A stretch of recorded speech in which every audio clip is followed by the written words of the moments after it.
The biggest lesson that I learned today is that there are so few things that we can do that move the ball. So here's the situation. I'm the VP of marketing. I started a month and a half ago. I was in various roles at this software, at the Convirza, the software company, and right now they have a huge lead problem where for the last about 3 years, they've had a CMO, they've had a VP of marketing, and the results they've had for leads has just been abysmal. It hasn't worked.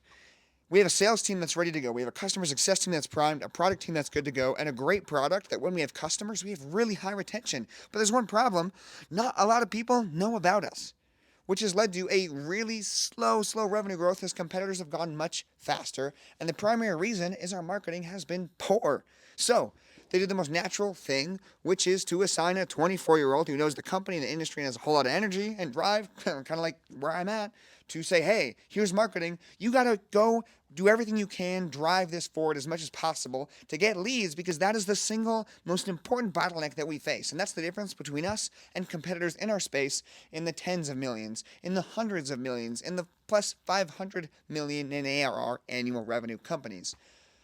What did I do today to hit that goal so that I can make more money, grow as an individual, and hit $1 million in net worth? Well, let me tell you, I currently manage a team of 3 people, 3 employees, and a couple of agencies and freelance workers.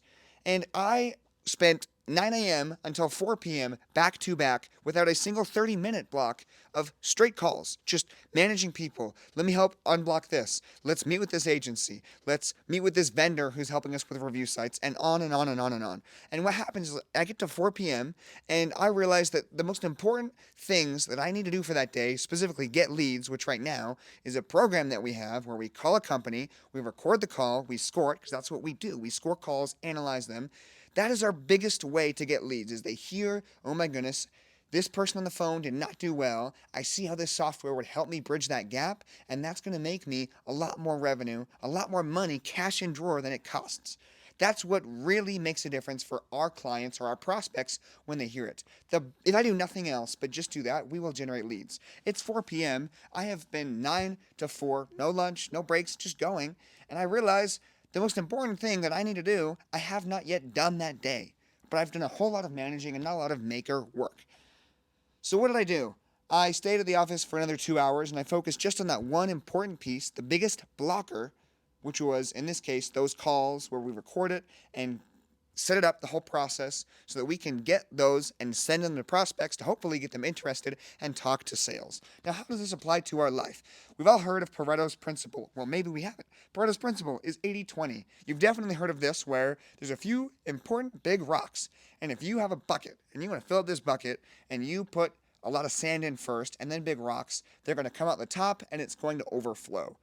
What you need to do is put the big rocks in first. Now, we hear that, but when you actually live it, it's a lot harder to recognize what those big rocks are in your business. So here is how I was able to diagnose the most impactful things I could do. Number one, you need to know your objectives, why you are doing what you're doing. For us, the entire objective is a lead, that somebody talks to sales, a sales qualified lead. If I do nothing else but just get SQLs, sales qualified leads, I'm golden. So, number one, I knew my objective is to get that.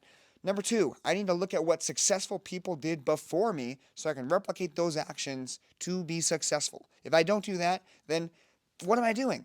So, I looked at what previous activities did we do as a company over the last 4 years that have gotten the most leads. It has been trade shows, talking directly face to face with people, and it has been making these recorded calls where we're showing our product live with their people and they are listening to it, and we reach out to them via email and via phone calls. When we do that, that is the most successful lead strategy we've had. So I looked at, this is what works for us. This is what we need to do.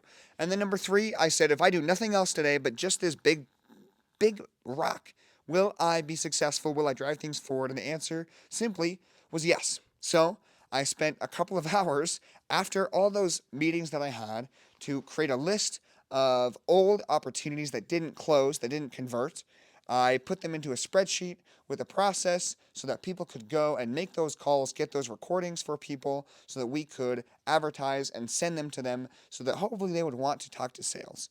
And then My next step on this tomorrow that I get to work on after my meetings and management time is to take all of those calls and those recordings to get them into people's inboxes and to get a list for sale so they can call on these people so that they are able to capture leads and hopefully find people who are interested in our services because that's what makes a difference for us.